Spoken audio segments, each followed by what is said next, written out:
Hey, what's going on, everybody? This is Tyrone back with Tech Life. And in this video, I wanted to talk about these numbers that you're seeing on the screen that were presented at the Analyst Day for Verizon. And this is the growth outlook that the company currently has within, what they were able to manage to grow into over the last 12 months.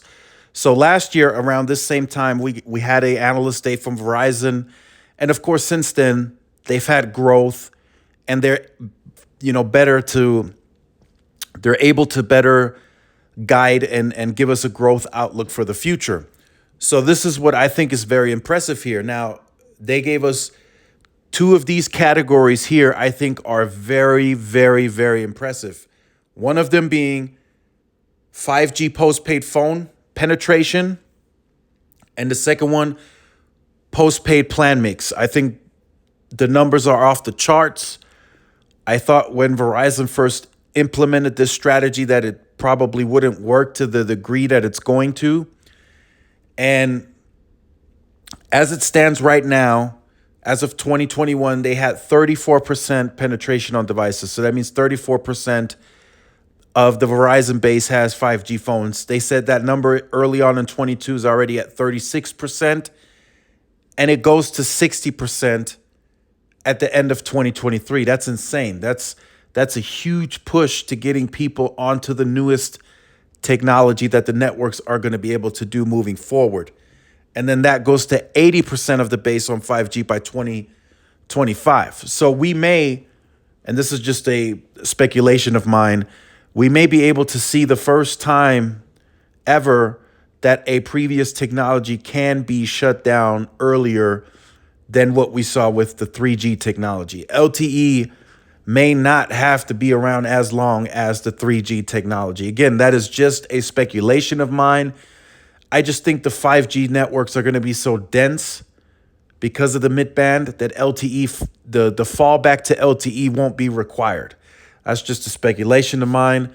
We'll hear more on that throughout this decade, this generation, of course. But I think they just need to move all of that LTE spectrum over to 5G and, leave LTE in the past, especially if the 5G adoption is going to be as high as what Verizon is saying. So another one, and this one I find even more impressive, is the postpaid plan mix. So currently they're saying it's 33% of the base has premium unlimited. They say that goes to 55% at the end of 2023. That's very similar to what they guided last year. And then by the end of 2025, it's at 70%. So those are insane numbers. I mean, like I said in a previous video a while back, Verizon is positioning themselves to be a premium carrier, and they're blatantly telling us that at any conference and now the analyst days. They're moving to a premium carrier. So the way they compete in the pricing segment is they do it with prepaid. They bought TracFone for that reason, and they stated such at the analyst day. Any pricing competition or such is going to be handled by prepaid. So Verizon is going to become a premium powerhouse. They presented to have a $74 ARPU by 2025. That's insane. They're going to make a ton of money at the ARPU being $74. And you're seeing here on the right slide, the ARPA is also set to increase by 2.5%. So that one will probably be at 125, 126. And again, this is just an estimate and outlook. If that growth explodes this year, next year's analyst day, the numbers will look different. They'll look better. And that's what they were able to do on this analyst day since they had decent growth in 21. Of course, they're able to up the numbers.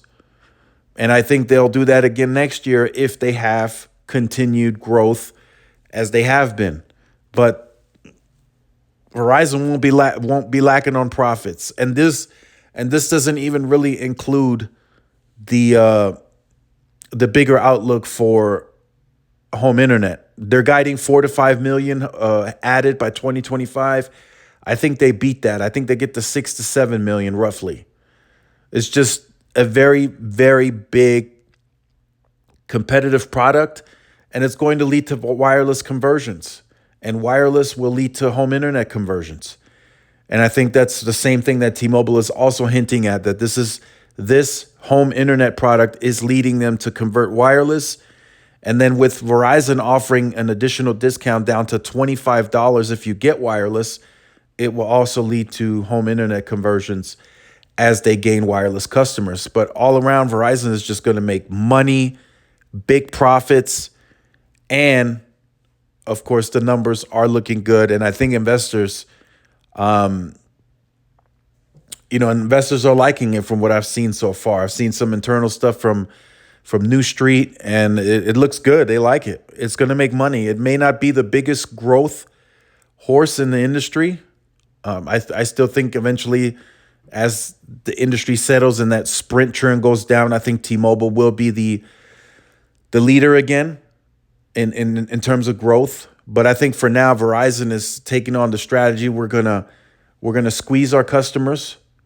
We're gonna get the most amount of ARPU from them, and we'll still grow.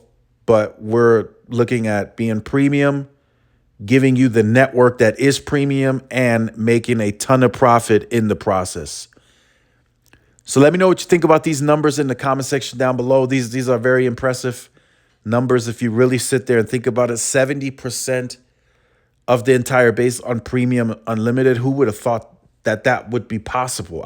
When they first announced it, like I think a year or two ago, that they would pursue this strategy, I didn't think it would work. And then I saw Ronan Dunn leave and get replaced, and I'm like, okay, they're gonna shift. And no, they're still taking the same course. Nothing has changed at all.